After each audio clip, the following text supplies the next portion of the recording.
you're so famous. You're an online sensation. So how do you handle fame now, lately? You've been trending a lot. When you trended in Rockwell, tapos now you're TikTok. Iglesia rally. INC rallies. How do you feel? My brothers and sisters are amazed, you know, that I've always been very different from them. Kumbaga, ang dami naming kaso ng mga politiko. I cannot misbehave. Oh, buisit na ito. Congressman mga ito. Ano alam niyan, basketball? Hindi daw ako natatakot na i-libel suit niya. Ba't ako matatakot sa inyo yung magnanakaw kayo? Corruption is not a function of need. It's a function of greed. Tell him, if he does not resign, I'm gonna come out and say he tried to bribe me. Are we dreaming?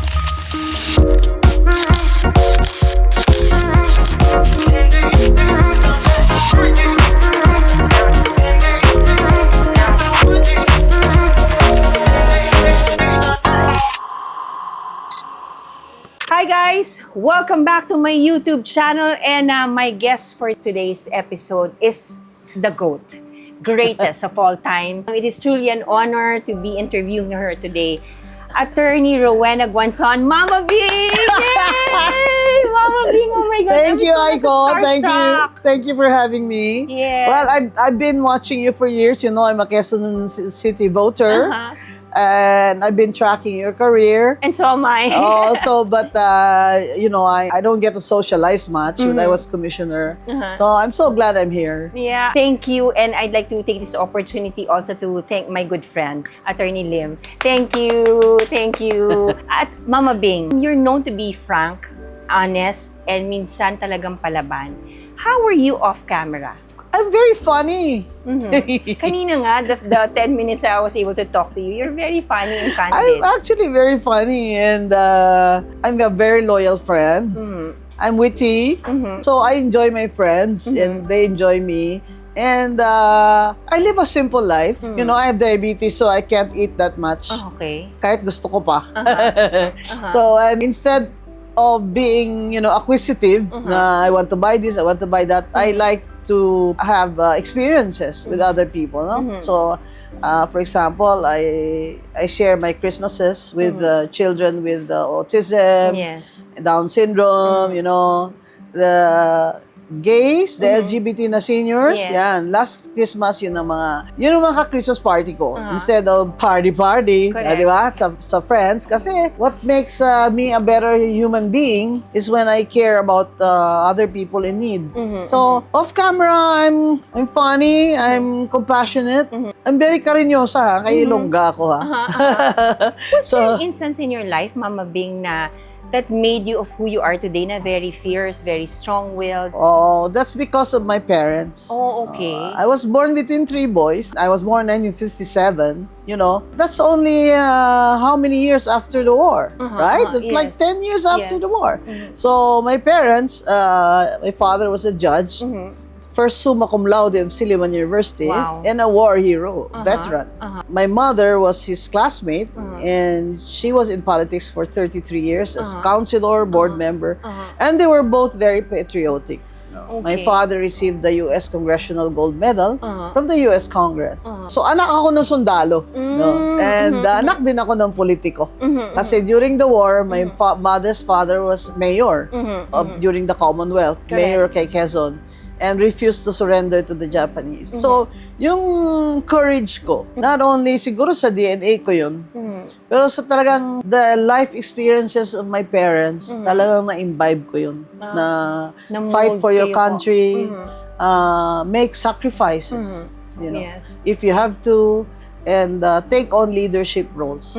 So, bata pa ako, like, well, English was my second language because yun na nga, American, di ba? American era sila eh. Bata pa ako, maybe 4 years old, pinapatayo na ako sa mesa.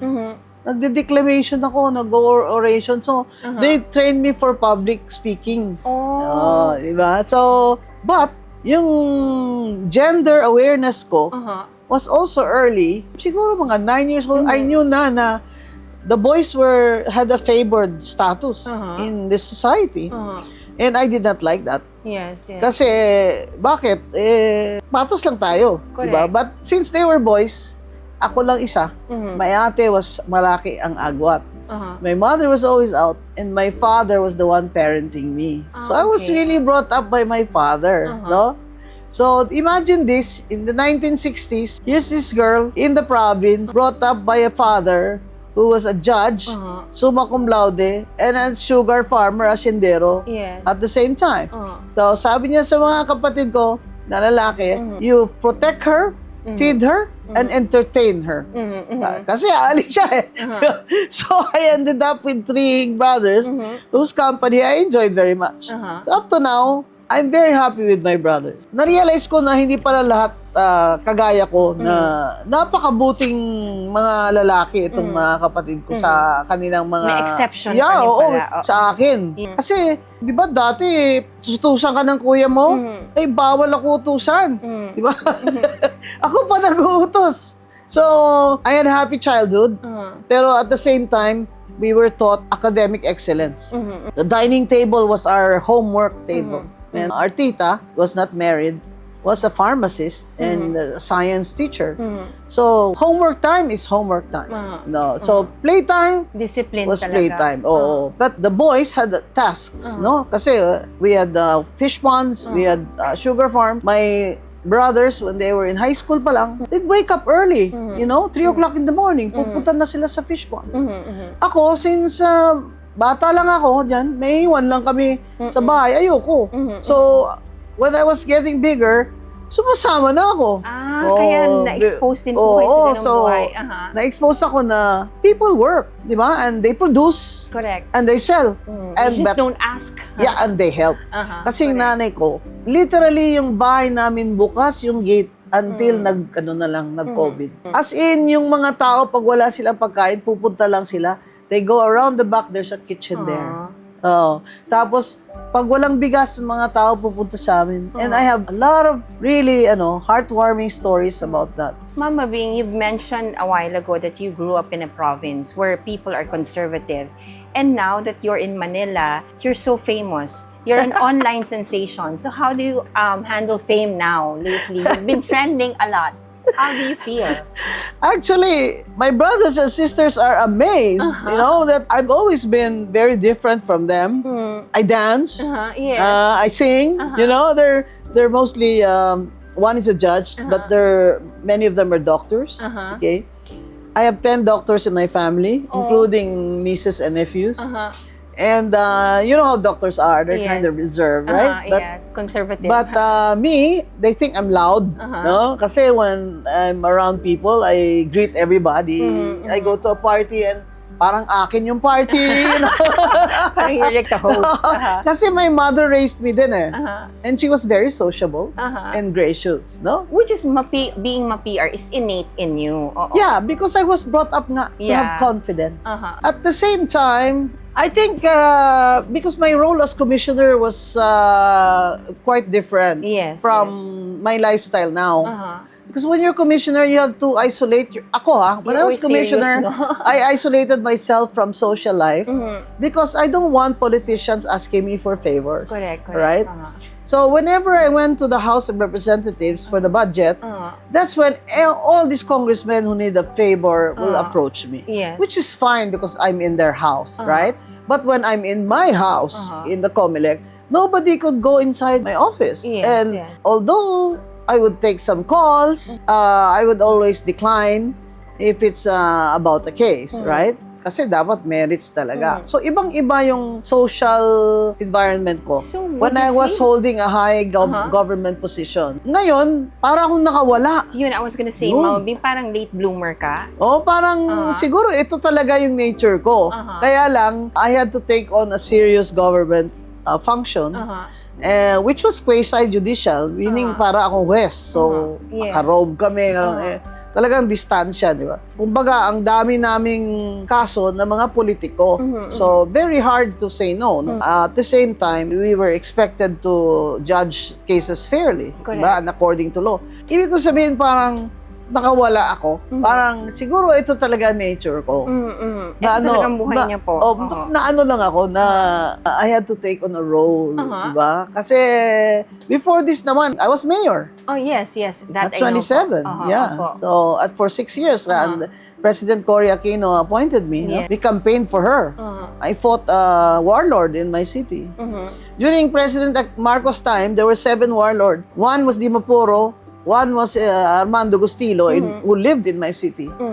So, to fight Marcos, you have to fight Gustilo. Yes. That's when the Aquinos asked me, instead of campaigning here with the lawyers, please can you campaign in Negros? And that meant my mother resigning from the Kilusang Bagong Lipunan. You know, it was a historical, sentimental time for us because our mother decided she had to resign. That we could not campaign for Cory Aquino against Marcos as a family without her, because she was really our political leader. So when she told Governor Montelibano that she had to resign because she could not face her children in the breakfast table, she said, Governor, I cannot face my children anymore at the breakfast table. So I have to resign.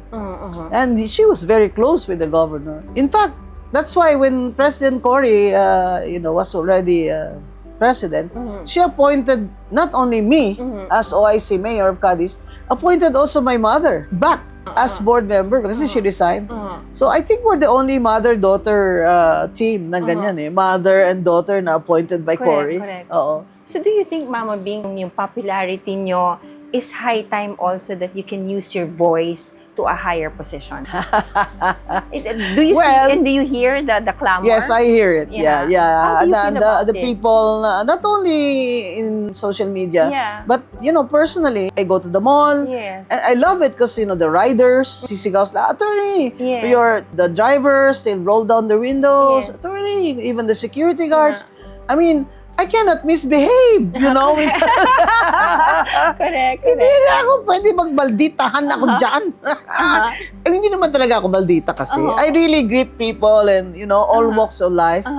Sabi kasi ng tatay ko, to quote somebody I do not know, he would always say, if you can walk with kings and not lose the common touch. Yan. So we will really raise na masa. Cadiz West Elementary School ako hindi ako same school like my nieces. Because my parents didn't want us to separate. So, masa talaga, UP ako eh. Diba? And Ma'am Bing, nung tumakbo po kayo for Congress, ang advocacy niyo po is to help the PWDs. So, yung pa lang, sees na how good your heart is to focus on a advocacy to help the special children, yung mga people with needs. So, parang, how do you feel now, Mama Bing, na parang ngayon, na ang dami-dami ng intriga sa'yo. Dati, you come from a serious, being a commissioner, and now, parang showbiz ka na rin, rockstar. Di ba po? Rockstar. Like, when you trended in Rockwell, tapos, now your TikTok. Iglesia rally. INC rallies. How do you feel? You know what, that rally? I never write my speech. So, all was impromptu? Yeah, I never write my speeches. In rallies. In fact, in PGMN, I never write a speech. They asked me if I had a script. I said, no, I don't. So, it's all in my head. I have an outline and I do it extemporaneously. She's really the GOAT. So, after the INC rally, that's when somebody, very senior, stood up when I entered the room and said, I'm very sorry, I'm late. Sabi niya, you can be late. You're the rock star. Yes. Sabi ko, wow, grabe, what a compliment. I mean, he's elderly and he says rock star. Yes. But it doesn't really go to my head. But you truly are. Even in person, the minute you walked in the room here a while ago, parang nakaka-starstruck without even trying. Somebody called it charisma. Yes. So, I think it's about time. Well, it's just me. I may be one of the thousands who believes in someone like you. We need somebody like you in a higher position. I hope that one of these days you consider that, ma'am. I'm open to it. Yeah. I don't really have plans, but every week it seems another group talk to me, and they don't really have that much money to help me with, but they're sincere, ganyan. Because I'm not talking about me, but I think our gold standard should be for a senator or congressman or should be a lawyer. Well, that's a bonus. Yes. Right? Which I am. But that's somebody who's really committed to the country. Meaning, she or he will not steal. Correct. And will not allow others to steal. Correct. And will call out those who are stealing. Di ba? Which I am doing Yes. now. No. And in my 25 years in government, nising ko. I mean, I was mayor, I could have gotten rich, You were right? never involved.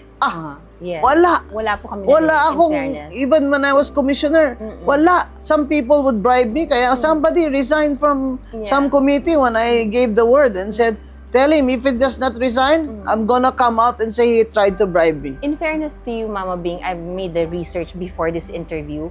Wala po akong nakita na you were involved in any corruption. So I wala. guess if there's one person who has the guts and who has all the right to call the attention of this corrupt congressman or whoever politicians is to you. And that's my power and grace. Diba? Pag feeling ko, talagang I'm placed in this position para... To be the voice of to the be, voiceless. Yes. Nung na-realize ko yan, I took it seriously. Na people pala are watching. Minsan, sasabihin ko, ayoko na ng politika. Pero pag nakikita ko sila, buisit na ito. Congressman mga ito. Ano alam yan, basketball? Inis na inis ako. Pag sabi ko, ano ba tayo nakakaya na tayo dito? 3rd District. Kung abogado tayo dito, doktor yan ang congressman natin. Tapos, is so proud pa na Speaker Martin gave me so many, billions. Alam nyo, ako, sabi nga nila, hindi daw ako natatakot na i-libel suit niya. Ba't ako matatakot sa inyo yung magnanakaw kayo? Sino magsasalita sa inyo kung hindi ako? At maniniwala ang mga tao sa akin kasi hindi talaga ako magnanakaw. And I think, Aiko, in 2028, the people are looking for leaders na hindi magnanakaw Correct. Na walang compromise. Na hindi embedded to anyone. Parang, galing-galing nilang senador. Bakit? They also compromise. Sabihin lang, sabi ka lang ganyan kasi you don't need money. That's not true. I wish I were richer so I could give it all away. Yes, you know? yes. Sometimes I want to win the lotto, but paano nga naman ako mananalo? Hindi naman ako tumataya. So, hindi yan sa need. Corruption is not a function of need. It's a function of greed. Correct. Greed. Gusto pa. Tingnan nyo yan si Edwin Garjola ng CWS Party List. Grabe kung mamili kayo ng boto doon sa Batangas. Grabe Ano ba yun? House and lot? Grabe naman Kalang ang dami-dami nyo ng pera. Sige pa ng sige. Martin Romualdez, ilang bahay sa Forbes daw yan May mga aeroplano pa na ganito. Isang aeroplano mo lang, kung napaaral mo na yung mga bata doon sa buong Luzon. Di ba? Mama Bing, ano po masasabi niyo doon sa mga tao? Di ba, with all the dramas happening both in Senate and House, ano masasabi niyo sa mga tao na nagsasabi na, ano mo mangyayari, it's all for the show. May pag-asa pa po ba ang bayan natin? Alam nyo, hindi dapat ganyan ang attitude. Kasi each one of us must have a feeling of love for our country and our fellow Filipinos. Kasi kung tayo lang, di naman tayo magugutom. Pero tingnan mo naman, ang dami nagugutom. Hindi ba? Sasabihin na, parehas lang yan.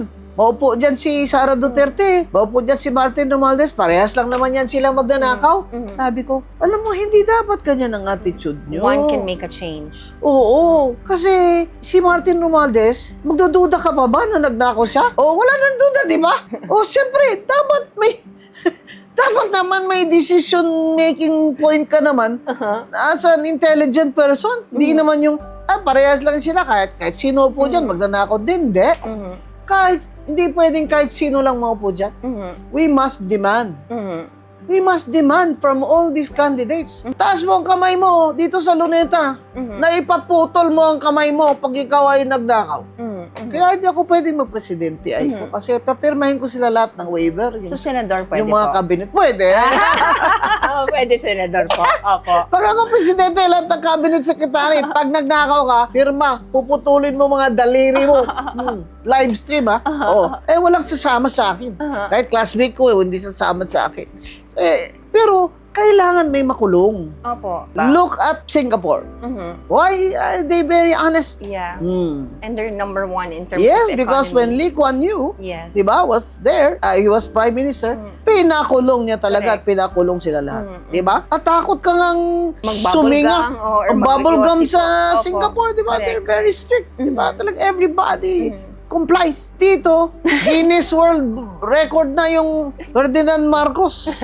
The greatest robbery of a country. Ibinoto pa yung anak na... Diyos Maria, grabe talaga itong mga pili. Alam mo mga kababayan, mahal na mahal ko kayo. Pero yung tong vote buying na ito talaga, ito yung sakit nyo eh. Ngayon, mula ngayon siguro, mag-promise na kayo. Kahit sinong bumili ng boto nyo. Huwag tanggapin. Huwag yung tanggapin o kung tanggapin nyo man, huwag nyo silang iboto. Yun lang ang ano ko dyan. Tingnan nyo, iglesia, nagtawag na. Tigilan ng korupsyon. Ang mga pare, sa Nazareno nga ay naghumili na nga si Jesus ay bumaba. Ba't kayo yung mga magsibaba na kayo dyan mga magnanakaw kayo? Father, hindi ako masyado nagsisimba. Saan ka bang simbahan ako ay magsisimba na po? Obispo, di ba? Lahat Yung na mga po, Jesus is Lord.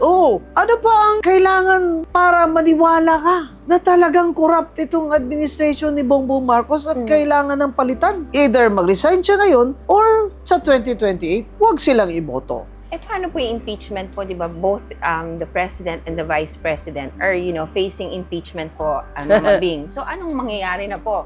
So, if ever po... Etong gustong-gusto ng mga congressman ni chaos.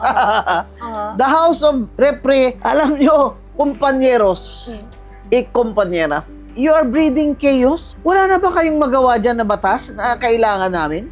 Yung social pension ng PWD, ipasa nyo na yan sa budget. Promise kayo na promise. Ayuda kayo ng ayuda. Hanggang ngayon, wala kaming social pension. Ang mga bata at mga taong nakastroke, nakahiga lang dyan. Wala pa rin social pension. Depende na lang sa mayor. Di ba sa atin sa QC? Opo. Magkano aman kayo sa atin? 1,000 po. Biro mo yan. Kaya kayo. You're the one who holds the purse, the budget. Pero LGU pa ang gumagawa ng budget para sa mga PWD social pension. Ang daming trabaho. Gusto nyo talaga impeachment. Kasi ito daw nag-file ng impeachment. Na-booking na siya. Lawyer pala siya ni Lisa Marcos. Former lawyer po. Yes. Kaya palang ganda ng English. Sabi ko, ang galing ng English nito Sino nagbayad dito? Alam mo, pag magaling ang English, mataas bayad nun ChatGPT lang po. Kaya, ngayon, na-booking, bukada pala siya ni Kasi ang rule, di ba? Once you file against BBM, hindi na siya pwedeng filean uli. Yes, 1 year. One lang. Kung karambola lang yung pinal doon, hindi, wala. So, all stage na naman po. Yung mga kabayan black na gusto pang mag-file, paano sila? Pa-file na unahan na sila. Yung kay BP Sara naman, I think ready na mag-file. Yung nga sabi ko, the race is on. Sinong unahin nila? Pero, nafe-feel na nila yung pressure sa atin, sa mga tao. Kasi sabi ni Kong Puno, wala nang gana mga congressman. Sabi ko, wala nang gana to what? Sa impeachment. Okay po. Akala ko ano naman po, Mama Bing. Wala nang gana kayo kasi wala na kayong incentive. Sabi ni Secretary Vince Dizon, wala na kayong allocables per district. Wala nang kickback. At wala na kayong ayuda per district, sabi ni Secretary Gatchalian. Babawal-bawal niya na, too late, Secretary Gatchalian. Tapos ng 2025 election, ginamit na ang DSWD sa ayuda sa indirect vote buying. Well, it's time to reform. I'm glad that he's quite, So may movement kahit paano po, Mama Bing? Kahit paano. Doon siya DSWD. Wala nang, hindi pwedeng ang congressman ang maglista ng kung sino bibigyan ng ayuda. Di ba? Tsaka, grabe. Hindi wala na na kang flood control. Pero yung ayuda, 61 billion. Ilan ang walang trabaho sa Pilipinas ngayon? 2.4 million. Ba't hindi mo na lang ginamit yung perang yan to generate na lang? To generate work, jobs, di ba? 61 billion. Grabe yun. Bakit nga po ba hindi na ginagawa? Kasi, nasanay na na gusto mamigay talaga para sa sunod na eleksyon. They're so scared of Sara Duterte. How do you feel, Mama Bing, that everyone is attacking the vice president now? And do you think that she is the woman last standing aside from you? Well, she's the woman to beat for Diba? president. And if elections were held today, I think she has the numbers. I think so. And Visayas and Mindanao, we comprise more than 40% of the votes. Correct. Mama Bing, since 2026 na po tayo, ang dami ng kandidatong na magpaparamdam po for 2028 po, diba? Who do you think yung talagang makaka-at par po ni VP Sara? In terms of, popularity. Oh, dati di ba Lenny ako? Opo. Oh, kaya hindi ako Opo. pinaupo ni Martin Luther Opo. King eh. Talagang di ba, maakyat ako sa stage na, di naman ako kandidato for senator pero ako yung pinapaakyat sa stage. Opo. And I told them, wag niyo iboboto itong Marco BBM na to kasi ito. Opo. At sigurado cronyism ito. Di, lahat na sinabi ko. Kaya sabi nga ng mga DDS, nabudol sila, tama pala ako. Hate Opo. na hate nila ako noon, ngayon love na nila ako. Opo. So sabi naman to, DDS niyan si Atty. Guanzo. Just because love ako ng mga DDS na ako ngayon. Alam mo, babaw ng mga utak niyo. Diba? Yung Cory Aquino ako, anti-Marcos ako. Opo. Diba? Cory Aquino appointed by President Noynoy Aquino 2 times. Correct. Diba? As COA Commissioner and COMELEC. Dilawan ako na nagkakamping dahil kay Lenny. Kasi, Lenny and, well, Jesse was a personal friend. Very close kami. At saka anti-BBM talaga ako. Opo, ever Buong since naman pamilya po. namin. Sinabi ko sa mga kapatid ko, fight Marcos na naman. Fight Marcos na naman. Opo. So, Do you kung think- si Lenny, Opo. Sarah will still have the advantage, but it's a good fight. Neck to neck po, you think? Not so, but almost. Uh-huh. Di ba? But wala nang gana si Lenny. Ayaw na nga daw po. She looks settled in Naga. And, when you're doing a good job Good as job. mayor, I I was was about to mayor say for that. 6 years, Opo. nakaka-inlove din yung trabaho no? Kasi it's very personal. Correct. Tapos kung ang problema naman ngayon ni Marcos gang, sinong kandidato? Si John Vic. Kasi Remulla brothers are really the staunch, di ba? Correct. Hindi naman pwedeng si Ralph Recto dahil hate na hate ng mga tao kay Batman. Yeah. So wala siyang kandidato. In other words, right? Baka nga Remulla. Not Boying, he's sick. Yes, Oh, John si Wick. John Vic, di ba? Kasi gwapo. Yes. O minsan, gwapa. Mama Bing! Nakaka-tense! John Vic, huwag ka magagalit kay Mama Bing, ha? Ang pikon sa akin, ha? Mama Ang pikon talo. Uh-huh. Kaya ayaw ko sa kanya. Sabihin lang, nag-away ba kami? Hindi. Bakit kami nag-away? Hindi naman kami friends. Meron kami pinrepare ng mga names po dito na bubunutin niyo po. Ay, bunot. Ang gagawin niyo po, Mama Bing, it's either one-liner o magbibigay kayo ng facial reaction, which is you are known for. Power figure. Di ba? Kasi she can hold her own. Oh! Oh, okay. Eto na po. Diyan ako sumikat yung kampanya, yung opo. Coke. Tapos sinom ako, tapos Opo. grabe yung dami nagalit.